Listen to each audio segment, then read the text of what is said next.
하나님만이 최선의 대안입니까? 하나님만이 최선의 대안입니까? 라는 제목을 가지고 말씀을 전하도록 하겠습니다. 이번 주에 제가 묵상했던 말씀 중에 베드로전서 2장 7절로 8절 말씀을 묵상하게 되었는데요. 베드로전서 2장 7절로 8절 말씀이 이렇게 되어 있습니다. 그러므로 믿는 너희에게는 보배이나 믿지 아니하는 자에게는 건축자들이 버린 그 돌이 모퉁이의 머릿돌이 되고 또 부딪히는 돌과 같이 걸려 넘어지게 하는 바위가 되었다 하였느니라. 그들이 말씀에 순종하지 아니함으로 넘어지다니 이는 그들을 이렇게 정하신 것이라 라는 말씀입니다. 그러니까 제가 다시 한번 쉽게 설명해 드릴게요. 하나님을 믿지 않는 자에게는요, 세상이 버린 모퉁이의 머릿돌은 나에게 부딪히게 만드는 돌 아니면 넘어지게 만드는 바위가 됩니다. 그런데 반대로 하나님을 믿는 자에게는요, 세상에 버린 그 모퉁이의 머릿돌은 나에게 세상에서 가장 귀한 보배로운 돌이 된다라는 겁니다. 근데 바로 여기서부터 하나님을 믿는 자와 하나님을 믿지 않는 자의 어떤 큰 차이점을 우리가 발견할 수 있다라는 겁니다. 하나님을 믿지 않는 자는요, 나에게 자꾸만 그 부딪히는 돌, 거슬리게 만드는 돌, 불편하게 만드는 돌, 그 돌을 향해서요, 원망하기에 바빠요. 불평하기에 바쁘다라는 겁니다. 근데 이러한 원망과 불평이 계속 반복되어지면 나 자신을 자꾸만 거스르게 만들고 부딪히게 만드는 그 돌이 어느 순간 나를 넘어지게 만드는 바위가 된다라는 겁니다. 그런 바위 같은 그 존재가 되어버리기 때문에 항상 내 안에 무엇이 있냐면요, 두려움과 염려 속에서 살아갈 수밖에 없다라는 거예요. 그러나 하나님을 믿는 자는요, 세상이 버린 그 모퉁이 돌을 그냥 돌로 보지 않고요, 그 돌의 참된 가치를 깨닫게 됩니다. 이 돌 때문에 자신을 거슬리게 만들고 부딪히게 만들어요. 아프게 만들어요. 때로는 희생하게 만듭니다. 때로는 완전히 이유 없이 나를 넘어지게 만드는 그러한 아픔과 고통을 주는 돌이라 할지라도 이 돌을 통해서 내가 큰 희생과 대가를 치르더라도 끝까지 그 돌을요, 머릿돌로 삼아서 세상 사람들에게 선한 영향력을 주는 존재로 살아간다라는 겁니다. 그 돌이 무엇일까요? 바로 믿음입니다. 믿음은요, 세상에 버린 모퉁이의 머릿돌과 같습니다. 한 달 전인가요? 가수 이효리 씨가요, 아주 엄청난 말을 하지 않았습니까? 어느 졸업식 축사에서요, 이렇게 말합니다. 졸업한 학생들에게 아무도 믿지 마라. 인생 독고다이 그래요. 아마 그 교회였으면 아멘 막 그랬을 거예요. 하다못해만 온갖 신문사에 다 그냥 아무도 믿지 마라. 인생 독고다이. 그러면서 이효리 씨가 이런 말을 했습니다. 여러분들을 누구보다 아끼고 올바른 길로 인도하는 건 그 누구도 아닌 여러분 자신이다 라고 말했습니다. 야, 이보다 멋진 말이 어디 있을까? 나 자신에는 어느 누구도 믿지 말라라는 거예요. 왜 그렇습니까? 왜 이런 말이 나오지? 왜냐? 믿는 도끼에 뭐라고요? 발등 찍힌다고요. 믿는 도끼에 분명히 부딪히게 돼. 거슬리게 된다니까. 그 믿음 자체가 그런다니까. 나를 거슬리게 만들고 부딪히게 만들고 넘어지게 만드는 거야. 결국에 발등이 찍혀. 그러니까 너 자신만 믿어. 믿음이라는 그 자체가 너에게 큰 실망으로 이어진다니까. 그래서 넌 넘어지게 되어 있어. 그러니까 그 믿음은 그냥 너 자신에게만 향해. 어느 누구도 믿지 마. 이걸 가르치고 있다라는 거예요. 얼마나 그것이 공감이 되었더라면 온 언론의 신문사에 그 이효리 씨가 말한 그것이 신문에 나왔겠습니까? 너무나 씁쓸하더라고요. 아마 거기 있는 앉아 있는 사람들도 거기 중에 그리스도인이 있었을 텐데 아마 믿는 그리스도인들도요, 아멘 아멘이라고 그러지 않았을까? 그리스도인에게 믿음은 어떻습니까? 나 자신입니까? 예수님이여, 너 자신만 믿어라. 나 믿지 마. 나 너에게 식물 줄 거야. 그랬습니까? 그리스도인에게 믿음은 나 자신이 아니다라는 거예요. 하나님의 말씀이라는 겁니다. 하나님께서 하실 모든 일들을 믿는 것이기 때문에 때로는 그 믿음 때문에 세상으로부터 심하게 거슬림을 받습니다. 그 믿음 때문에 희생을 해요. 그 믿음 때문에 때로는 죽기도 합니다. 넘어져요. 말할 수 없는 아픔과 고통이 찾아온다 할지라도 언제나 그 믿음으로 자신의 머릿돌을 삼아 하나님을 향하여 바라보고 하나님을 향하여 전진하는 자에게는요, 뭡니까? 하나님께서 크신 놀라운 역사를 행하신다라는 겁니다. 세상은 자꾸만 약자를요, 쓸모없는 인간이라고 말합니다. 소외된 인간으로 만들어버립니다. 뿐만 아니라 세상은 버려진 돌들처럼 버려진 사람들, 소외된, 그리고 박해받는 그 사람들, 과거에나 현재에나, 아니요, 미래는 제가 살아보지 않았지만 미래에도요, 계속해서 이 일은 벌어질 겁니다. 하찮게 여기고 있다라는 거예요. 왜 그렇습니까? 세상은 언제나 누구에 의해서 움직이고 있습니까? 소수의 강자에 의해서 움직이고 있거든요. 무슨 민주주의입니까? 강한 사람, 똑똑한 사람, 돈 많은 사람이 움직여요. 세상은 그렇게 움직이게 돼 있다라는 거예요. 그렇기 때문에 약자는 언제든지 강자에 의해서 넘어질 수밖에 없다라는 거예요. 이러한 세상을 향해서 어떻게 합니까? 사도행전 4장 11절에서 이렇게 말씀합니다. 예수는 너희 건축자들이 강자입니다. 강자들이 버린 돌로서 집 모퉁이의 머릿돌이 되었느니라. 이 세상이 약자에게 아무리 버려진 돌이라고 우리가 여길지라도 끝까지 하나님께서는, 예수님께서는 우리를 귀한 돌이라고 여겨주시면서 예수 그리스도를 믿음의 모퉁이로 삼아 일어서라, 너는 그만큼 귀한 존재다라는 것을 우리에게 끊임없이 말씀하여 주신다라는 거예요. 그럼에도 불구하고도 우리는 어떻습니까? 나는 세상에 쓸모없는 사람이야. 내 힘으로 무엇을 할 수 있겠어? 자꾸만 나 자신을 낮게 본다는 거예요. 하찮은 존재로 본다는 거예요. 예수 그리스도께서 우리를 아주 귀한 존재로 바라보고 계심에도 불구하고도 나 자신을 그렇게 내려앉는다라는 겁니다. 예수 그리스도께서는 세상에 버려진 돌들처럼요, 소외되고 박해받은 사람일지라도 예수 그리스도께서는 우리를 귀한 돌로 쓰임 받을 수 있다고 우리에게 소망과 희망을 주시는 분이시라는 겁니다. 이러한 그 소망과 희망을요, 믿음의 그 머릿돌로 삼았던 자들에게 너무나 큰 아픔이 찾아온다 할지라도 그 고통 속에서 하나님의 능력을 나타냈고요, 하나님의 기적을 나타냈다라는 겁니다. 그 대표적인 예가 바로 오늘 본문 말씀입니다. 오늘 본문 말씀은요, 사도행전 말씀의 제일 마지막 장입니다. 마지막 장이라면요, 뭔가 복음서에도 예수님이 부활하셨거나 승천하셨다는 그 귀한 은혜의 결말을 맺게 되는데 사도행전은요, 그렇지 않다라는 거예요. 아직까지도 사도 바울은 뭡니까? 자유의 몸입니까? 죄수입니다. 죄수의 몸에 이르러 아직까지도 로마에 가지도 못했습니다. 결국에 1절에 보니까요, 멜리데 섬에 이르렀다라는 겁니다. 왜 그렇습니까? 유라굴로 강풍으로 인해서 멜리데 섬에 이르게 된 겁니다. 근데 여러분, 멜리데 섬에 이르게 된 것이 그냥 운 좋아서 이르게 되었던 것일까요? 사도행전 27장 26절에 사도 바울이 뭐라고 말했습니까? 우리가 반드시 한 섬에 걸리리라.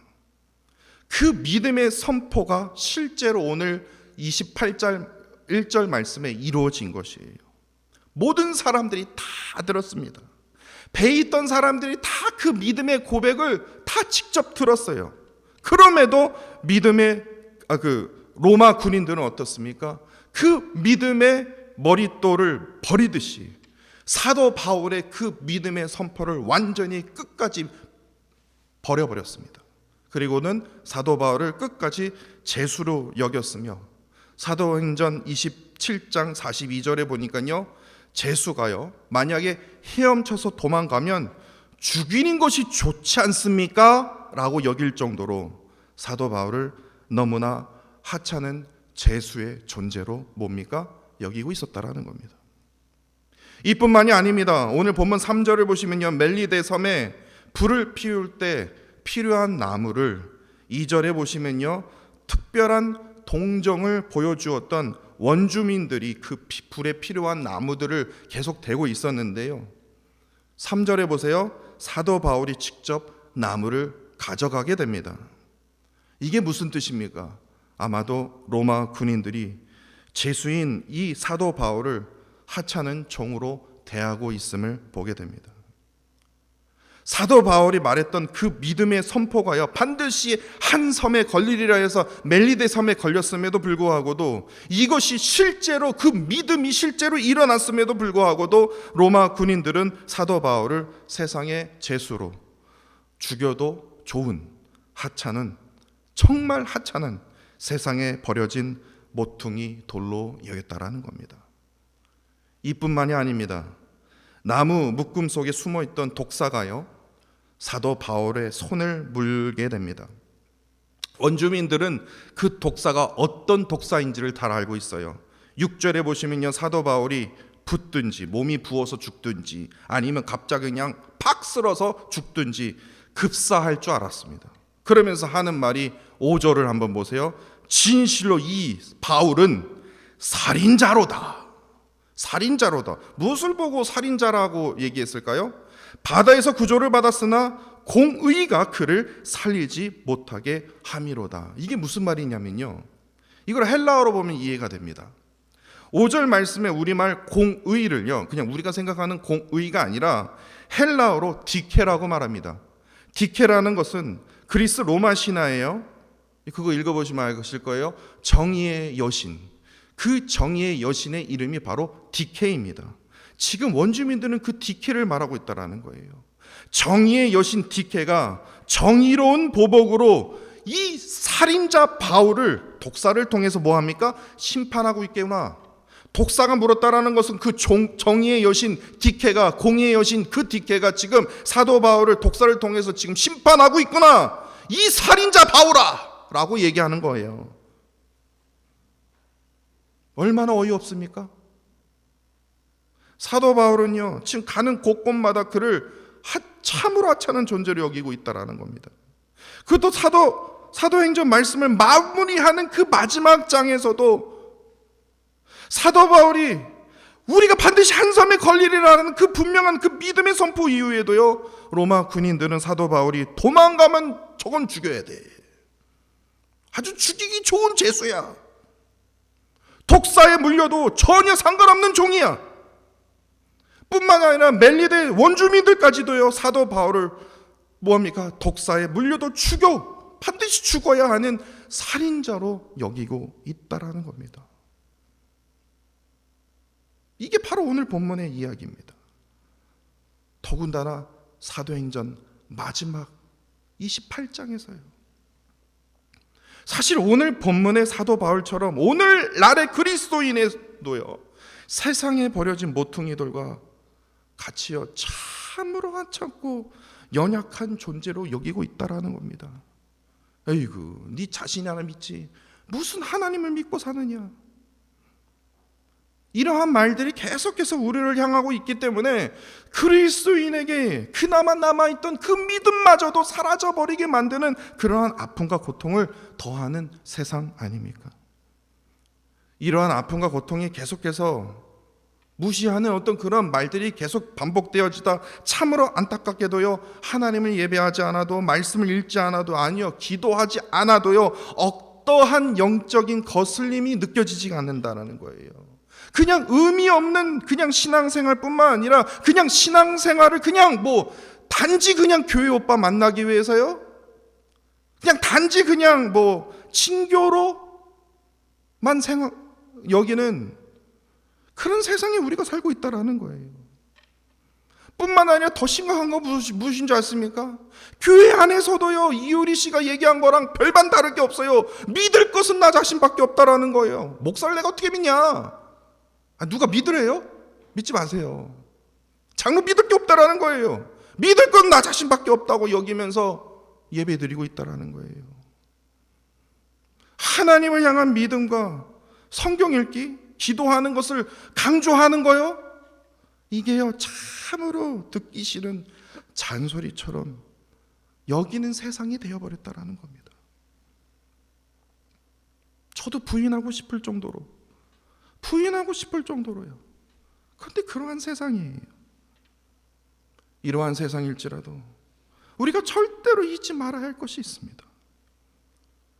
믿음을 머릿돌로 삼은 그리스도인에게는, 다시 말해서 예수 그리스도를 머릿돌로 삼아 오로지 하나님을 향한, 예수 그리스도를 향한 믿음으로 살았던 그리스도인에게는요, 오늘 본문 6절과 8절과 9절에서 보여주듯이 세상의 어떠한 악한 그 도구로 우리를 공격할다 할지라도, 세상의 어떠한 악한 그 질병으로 우리를 고통을 주온다 할지라도, 하나님을 향한 그 믿음 앞에서 이 모든 것들이 떠나갔음을 오늘 본문이 증거하고 있다라는 사실입니다.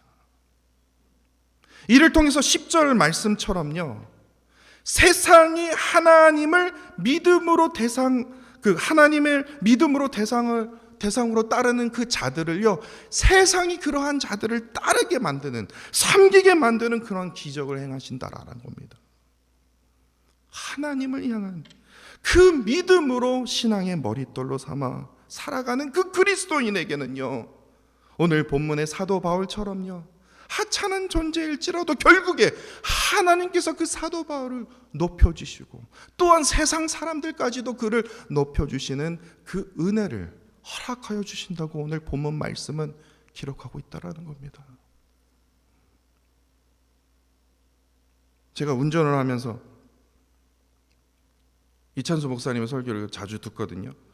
거의 운전을 한 3시간씩 하니까 너무 지루하지 않습니까? 그래서 말씀을 많이 들어요. 그런데 그 교회에서 이제 분당 우리 교회에서 청년부를 섬기고 계시는 목사님이요, 어느 청년에게 이런 질문을 했다고 합니다. 저 그 질문을 듣고요, 저도 눈물이 나더라고요. 그 청년이 목사님을 향해서, 청년부 목사님을 향해서 이런 질문을 했대요. 목사님, 오늘 설교의 제목입니다. 목사님, 오늘날에도 하나님이 최선의 대안이라고 말씀하실 겁니까? 사도 바울이요, 지금 이 순간에도 하나님이 최선의 대안이라고 말할 겁니까? 한번 보세요. 지금 당신 재수예요. 보세요. 당신 이제 살인자라고 말을 또 해요. 이제 하다못해 독사까지 물고 댕기네요. 아니, 로마에서 지금 복음 전한다고 했잖아요. 지금 그 꼴이 뭡니까? 지금 그 꼴로 지금 하나님이 최선의 대안이라고 지금 말하고 있습니까? 이러한 질문이거든요. 제가 준비했던 말씀과 그 말씀이 막, 그 청년이 했던 그 질문이 막 오버랩이 되는 거예요. 막 눈물이 나는 거예요. 이걸 어떻게? 아마도 이 청년이요, 눈으로 보기에 세상이 너무나 어둡고 막 진짜 미치고 파닥파닥 찔 정도로 아주 화가 나는데 믿었던 교회마저 너무나 힘이 없어 보인다는 거예요.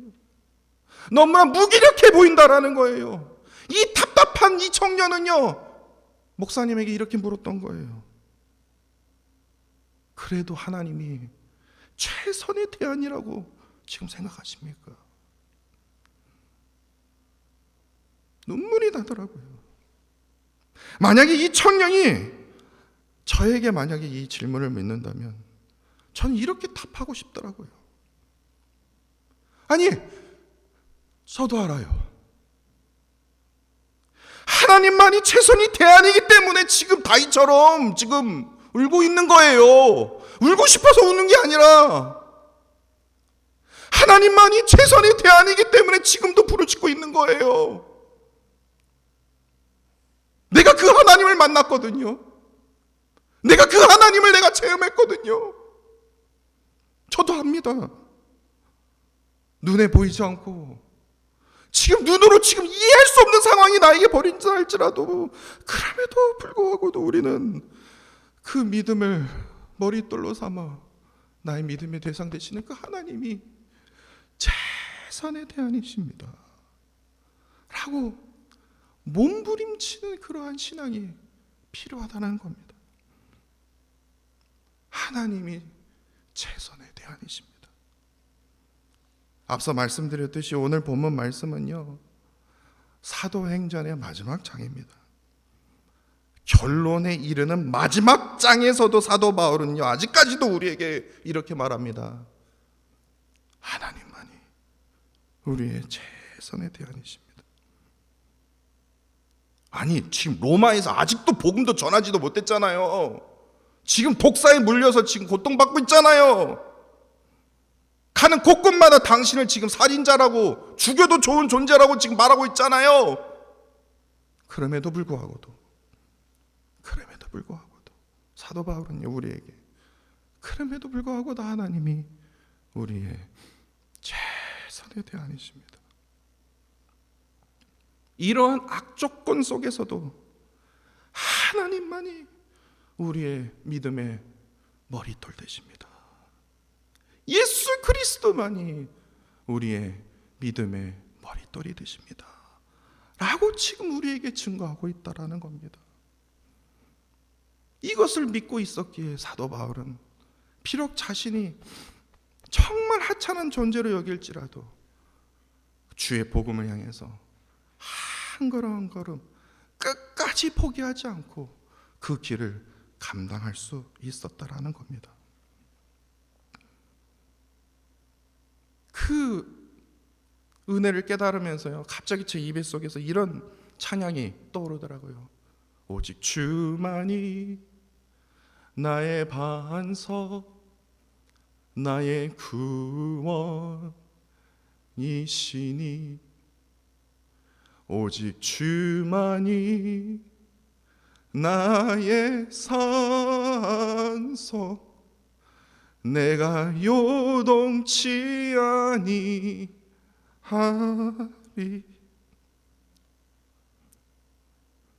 그 질문을 던졌던 그 청년을 위해서 기도하게 되더라고요. 하나님, 그 청년에게 반석이 되어주시고 산성이 되어주시고 피할 수 있는 피난처가 되어주십시오. 그 청년에게 하나님의 구원이 임하여지게 하여 주옵소서. 그런 기도가 저절로 터져나오더라고요. 이 다윗의 고백입니다. 다윗의 고백처럼요, 하나님만이 유일한 대안이십니다. 이러한 고백을 통해서 내가 경험했던 하나님, 내가 만난 하나님을 믿음의 그 머릿돌로 삼아서 오직 믿음만이 세상에서 최선의 대안임을 당당히 증거하며 살아가는 저와 사랑하는 성도 여러분들이 되시기를 간절히 원합니다.